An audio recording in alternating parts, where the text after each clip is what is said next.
Hello, race fans. This is Jeff here on Racers Reunion TV on racersreunion.com. Still here, day 2, York, Pennsylvania, at the York Nostalgia Nationals in the US 30 Dragway Reunion.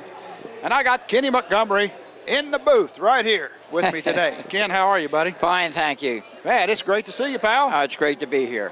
Wally Bell comes over and tells me that you're older than him. Is that true? It might be true. I'm 67. I don't know if that's true or not. But anyway, I got to hear about all these things now. Wally's telling me that you still got the 65 Plymouth you started with. Well, it was pretty neat. My dad was tech editor for Motor Age magazine, and I raced hot rods. I had 29 Ford Roadster with 348 6.2s. We raced at York in 61, and so he came home this one night and he just got the new release for the 65 Plymouth Belvederes that were coming out, aluminum heads, special transmission, 2 bucket seats and everything. He said, "Ken, you better read this." He said, this is going to be the new thing. This might work, huh? Yep.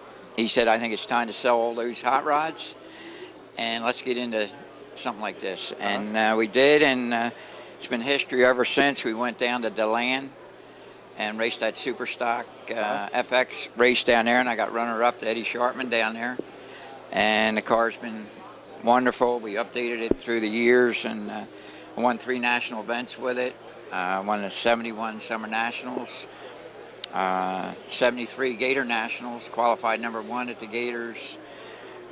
We came back, and I was racing for Chrysler at the time. Chrysler backed, and they had plenty of automatic drivers, they said, and they said it's time to put a stick in that. So I had to tear it all apart, put a stick in, and we won right after that. Won class at Indy, and we won up at Senair. We got runner-up that same year at Senair. And then 98, we won Superstock up there.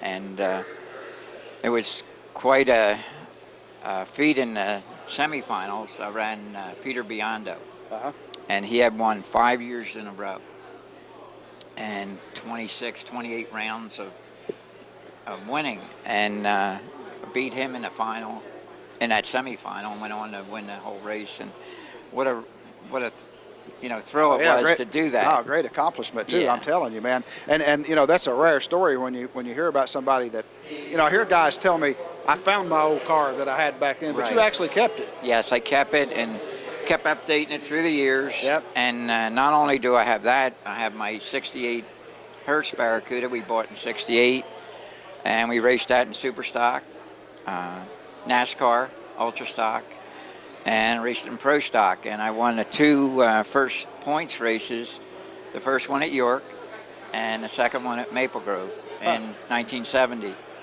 And we changed that after the Lenkos came out in 73, and we put it modified and went on and won all kinds of races and modified with it. So it's been good. What's your best moment? What was the best? Oh, man, I've had so many good memories, but I mean, 98's got to be really special, and Gator Nationals was really special because I qualified number 1, and the scales had broke, and I set the low ET, and Marty Barrett, who was the tech director, he had weighed my car right before that final round, and came around and scales are broken. He says, Kenny says, "You can take that time or you can leave it." He said, "Whatever you want to do." And I felt that the car was going to go quicker. Yeah. And I said, "Nah, Marty," I said, I want that time. He said, "Well, I know you're legal. I know it's the right weight. You got it."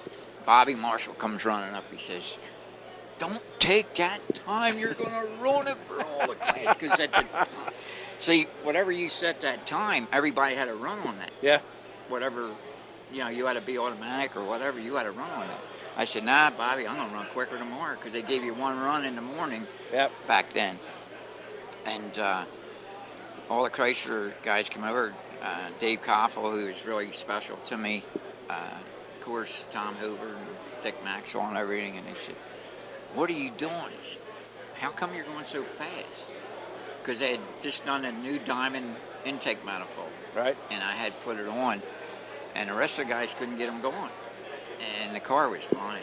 I won a 1019 down there at 138 mile an hour, and the index back then was 1070. Wow. So, and then we went on and won the whole thing, and of course I had to tear it all down. Marty got in my car at that final, and he says, "You go ahead, you get all your pictures of the girls and the trophies and everything." He said, "I'm going to be right in this car. When you're done, we're going to take a ride." So he says, "Yep, okay." Drive that down by the scales, turn this and that. He said, "I want 2-cylinder heads off and I want an oil pan on, and I want a piston out." I said, "Okay." I had all my tools, my dad and everything, and tore it all apart. Got dark by the time we were done. He came over and he said, "I don't know how you did it, but you did it. How about that? It's yours." That's cool. Great memories. It Great was time. wonderful. Great career. Yeah.